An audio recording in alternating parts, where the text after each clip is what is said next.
Well guys, I screwed up. Welcome to today's video. This one's going to be really humbling for me. And look, I can't even look in the camera. It's so humbling.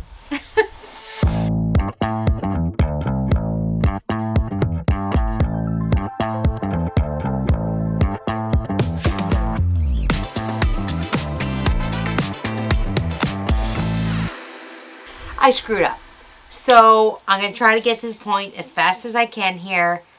I really wanted to follow the trend of a gel stained fiberglass door. So those beautiful wood doors you see on all the farmhouses, white-sided farmhouses. My sister has just built 2 barndominiums side by side, and they did it on their beautiful white farmhouses. Well, they're barndominiums, but that's the look.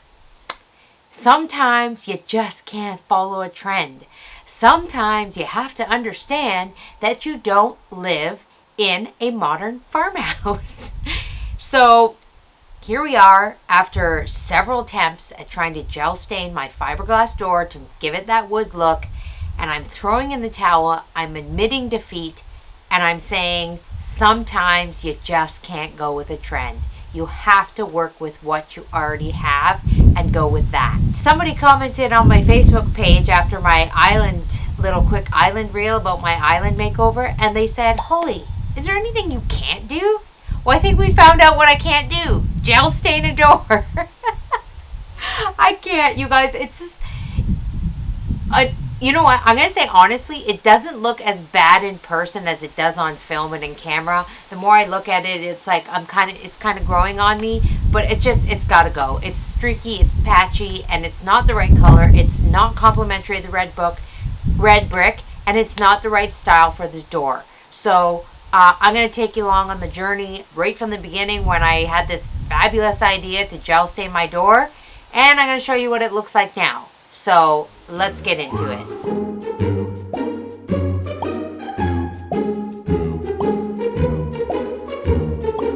Suddenly, all of a sudden, this door has started to bother me, and the color is just not right. And I never noticed before how off the coloring is for the porch and everything like that. Before we even pick up a paintbrush, it's really important that we give this door a really good clean before we touch it with any kind of paint. So that's what we're going to do first. So right out of the gate, this tutorial started out amazing with all the right steps and all the right actions taking place. I cleaned my door with Dawn dish soap, making sure to remove any dirt or grime or dust. We live on a dirt road, so this is paramount to make sure that you get your door absolutely clean. I used my hose to spray it down and get rid of all the soap and residue off the door, and then I let it fully dry. Okay, so we got the door all cleaned up. I let it dry, and then you can see behind me here, I've already put my painter's tape on the windows. I highly suggest you taping off your windows. You do not want to have to go through the headache of scraping paint off the windows. I find it takes 2 seconds just to throw the painter's tape up. So if you have any windows on your door, I highly suggest you do that. Now, I also have these pieces here, which are a PVC plastic window trim around the windows on my door. I cannot just paint over these. It will not stick to this plastic PVC. So before we do any painting, we're going to apply this product, which is called Stick It from Beauty Tone. This is a primer and sealer, and it's going to allow the paint to actually grab onto something because it's not going to grab onto that plastic PVC.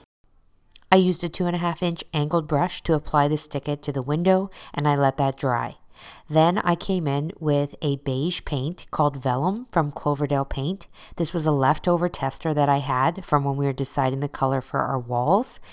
I wanted to put a beige undertone on the door before putting the gel stain on. So I've done 2 coats of the vellum on the door, and I've let that set for a good 2 to 3 hours. And now we're going to apply our stain. So the type of stain that you need to do this and create this look, you have to have a gel stain. It doesn't matter what color. You want to make sure that it's a gel stain because this is what you need for metal or fiberglass, and the door that we're doing is fiberglass, and that's why we're doing it this way. If it was a wood door, we could just use any stain we wanted. But we're going to use this gel stain, and I chose the color chestnut. But you can see the gel stain is quite thicker than the water-based stain. Now, right off the hop, I'm going to tell you guys, I'm making it seem like this process won't work. It just, the style itself didn't work for my house. So the technique and the way I'm doing everything, if you wanted to turn your fiberglass door into a wood look, you could totally do this and follow these steps and it would work. So I worked in small sections, putting the gel stain on, going on the panels first, and then going on the sides of the door. When I first started out, to be honest, I was treating it like a stain, and I quickly realized that gel stain you cannot use like a normal stain. You can't put it on and then wipe it off. You have to treat it more like you're painting. I switched to a round wax brush because I had a hard time getting the gel stain to stick onto the paint, and I thought it would be better if I used this brush, and it did work quite a little bit better. But after I did my first coat and I stepped back and I looked at it, it was so streaky, so patchy, and I got a little impatient at this part and just realized that maybe if I would have let it set and did a second coat, maybe it would have turned out a little bit better. The other problem that I was fighting was the heat. This day was really hot and humid, so the gel stain was drying really quickly on the door, and I just was not liking the look. So I took some mineral spirits on a cloth and I tried working it in. Well, I ended up rubbing most of it off. But then when I stepped back, I thought, well, maybe a nice lighter coat would look better if I didn't do a full-blown chestnut coat. Yeah, changed my mind and I wiped it all off completely again. So I put all the stain on the door and then I used mineral spirits and I took it all off. Because I didn't really like the way it was looking. It was looking very harsh, very fake, and you could clearly tell that somebody just took stain and rubbed it on a fiberglass door. So I'm going to try a different technique today, and you guys get to benefit from all my trial and error here. So what I'm going to be using today is actually, instead of the chip brush, I'm going to try this nice soft bristle brush, and I'm going to try a different technique. So let's try this one and see how it goes. All right, so I've got my brush. I also have a cloth, and what we're going to do is we're just going to work in smaller sections here. So I actually found a video on the internet of someone doing this, and they said if you use a softer brush and you paint it on and you just kind of let it sit and then brush it off onto a rag and then come back and spread it around, it actually works better. So that's what I'm doing here, and to be honest, this did work a lot better, and the color was looking so much better than the first day. It actually looked more natural, more cohesive, and like it's actually part of the door rather than just clumpy stain rubbed on a door. So I continued working and I did the whole door in this way. When I stood back, I was like, it looks all right, I guess, but maybe after a second coat, it'll look better. But I also had these window frames, which at this point, honestly, I don't know what I did to them. They're brown. Then I went back to the vellum color because I thought the brown was so stark, way too much of a contrast. So I think this is me here putting the vellum color, the original color that I painted the door, putting that on. Alright guys, so this is where we're at. We've got the gel stain on there. I'm going to let it set for about 6 to 8 hours. I'm probably going to change the color of these window frames again. The vellum is too stark white. I'm going to try to find a brown that will match the undertone of the gel stain and the vellum together.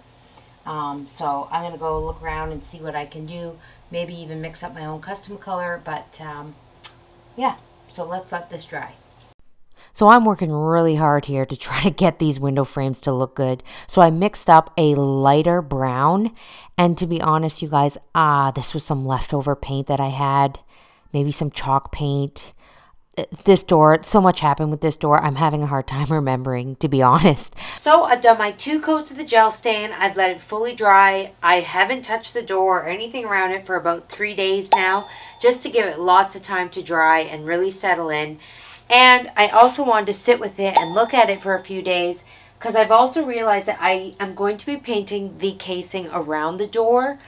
Because I did the brown, the white is so stark and it's just really not sitting well. So I am going to be painting the casing around. We're going to paint it a nice dark brown to try to make this just blend a little bit more and not have that stark white. So now we're going to go ahead and do that. This is one moment throughout this whole DIY that I was actually really proud of myself because I took the time to actually tape and tarp off my door so I didn't get any splatter on it. Normally I'm just a get in there and get it done kind of gal, and I just go for it, but this time I decided to properly protect the door, so I was proud of myself for this part. First thing we're going to do is we are going to prime the aluminum. So the casing around my door is aluminum, so we need the correct paint to prime it so that our exterior paint will stick. So I'm using this metal primer from Behr, and this is direct to rust with minimal preparation, and it's 30-minute dry to touch. So we're going to use this, and we're going to paint everything first with this primer. Before I put any paint onto the aluminum though, I did decide to rough it up a bit just to give the paint something to stick to. So I took a 220 grit sanding block and I sanded down all the aluminum. You don't want to use a sanding block or sandpaper that has too low of a grit because you don't want to scratch it. You just want to rough it up just a bit so that the paint has something to stick to.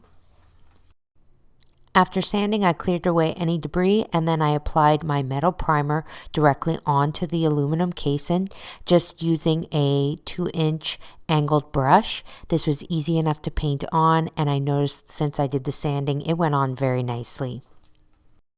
Our 2 coats of the metal primer have had sufficient drying time. I let them dry for about an hour in between each coat. And now I'm going to be putting on the beautiful color. So for the color, I'm just going with this paint and primer in one from Behr. This is an exterior satin enamel. And the color that I chose is called Rare Wood. So I'm hoping that it's not going to be too dark. But we'll see. We'll get it on there and we'll see how it looks. You know, I would like to say, guys, that throughout this whole process, I kept my optimism, and even though I wasn't overly happy with the door, even as I was painting this trim on, I still kept pushing through, trying to make this trend really work.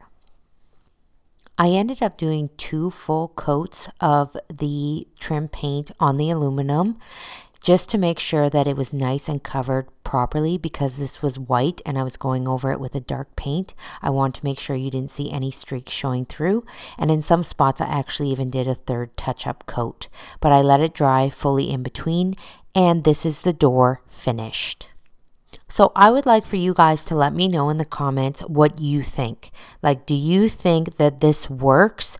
Honestly, I'm open to anyone's opinions, but for me personally, I just sat there and looked at it for a couple days. I didn't go right to like, no, this is not the right look. I really took the time to look at it and live with it for a couple days to see.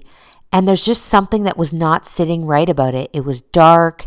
And then I realized, I went to my mother's and I showed her a picture, and her reaction said it all. She looked at the picture and then she just stared back at me and said nothing. And then I, like, for a bit, and then I was like, yeah, it does not look right. And then my mom and I, after talking about it, she's like, it's your house, the red brick.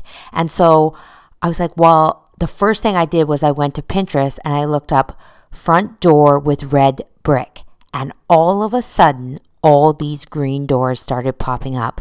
And I was like, yeah, why did I stray from my favorite color that I use in everything? This door needs to be green. I have this beautiful green left over from a previous project. It's called Conifer Green from Behr, and I think it's going to be perfect for this door. So in true Holly Grace fashion, I gave myself a whole 5 seconds to think one more time to see if this door would work, and I came to the conclusion that nope, we're going green. So just because something is a trend doesn't mean that it's going to work out for you and your home, and you have to remember that. And this was a humbling experience to remind myself of that. So I wanted to share it all with you right from the beginning so you guys can see and learn from my mistakes. In person, I will say it doesn't look that bad, but it just, I don't know, it's got to go, and you're going to see what I did with it now. And hopefully you're like, yeah, hey, that looks a lot better. Yeah, I'm not a fan. So we're going to get some beautiful green on this door. We're going to fix this. We can come back from this. It's never over, you guys. First things first, let's tape back up the window. Why do I feel like I've been here before? Oh, that's right, because I've been here before. I'm having the incredible sense of deja vu, and I never thought I'd have to tape these windows again, but here we go. I also thought I was done painting this door, so I installed a brand new hardware with electronic lock, which was very hard to install because of these window frames. They're actually sitting right where the lock needs to sit, so that was really frustrating. So I'm not taking these off again to paint this door, so I'm going to tape those too. All right, can we just talk about love at first stroke? When I put the first stroke of paint on this door, it was a feeling, I'm going to tell you guys. And normally I don't get this jazzed up about paint, but I think I've been through so much with this door to see this beautiful green go on here. I knew the minute I did the first stroke, this was the right decision. I'm only mad at myself, guys, that I had to go through the whole rigmarole of painting it with the gel stain just to realize that I made this massive mistake and I should have just went with paint in the first place. But again, this is another reminder of how not all trends are meant for every single home. But I persevered and continued on with my first coat in a happy manner because I knew that this was the right decision. Alright guys, so this is one coat. I don't want to shut the door all the way because I don't want that to catch and strip, but so far we liking. I'm really mad at myself that I went and painted this trim. And now I think I should paint it out so the green and the door is all one seamless color. But I'm not going to be hasty. I'm going to be patient. And I'm going to do my 2 full coats on this door. See how it looks with the trim shut. Leave it for a bit. Sit on it. And let's think about this calmly and rationally. And let's not be hasty this time.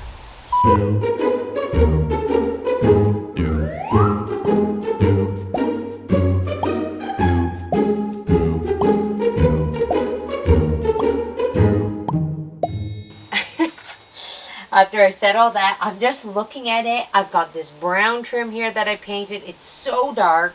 And then you've got the white going into the house, and I've got the white windows on the sides. It's just not going.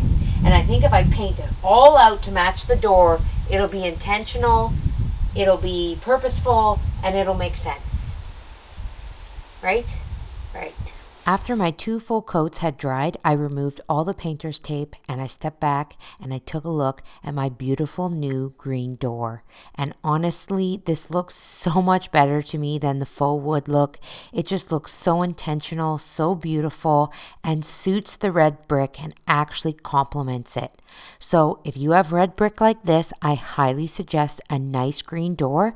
And when I stepped back and looked at it, the one thing I really like is that this will work for all 4 seasons. It will look good in spring, summer, fall, and winter. So you can let me know in the comments what you think about the door. Do you think I made the right decision in going with the green? Let me know in the comments, and don't forget to hit the like and subscribe button if you want to see more great content from me.